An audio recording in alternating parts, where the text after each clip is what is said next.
pusfinalį, kokios mintys, kokios nuotaikos? Mintys neblogos, nuotaikos tiksliau neblogos, visai neblogai sužaidėm, šiaip sunkoka serija gavosi, antros rungtynės, pirmos gal lengviau šiek tiek, kažkaip gal vaikai šiek tiek atsipalaidavo, bet viskas gerai. Prieš pirmasis rungtynės, prieš antrasis rungtynės turėjote 15 taškų persvarą, ar ta persvara psichologiškai padėjo, ar kaip tik pablogino?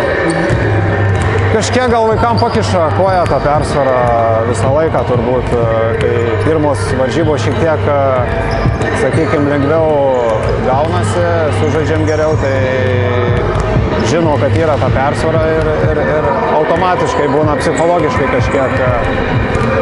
kažkiek sunkiau antrose žais, bet taip tarpais neblogai buvo, tarpais gal kažkiek prasčiau, kažkas nepasisekė, bet...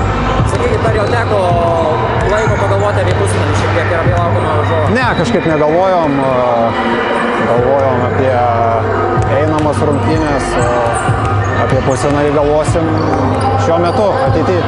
Gerai, linkim jums sėkmės gegužės 6-8 dienomis ir tikimės, kad viskas bus gerai. Ačiū.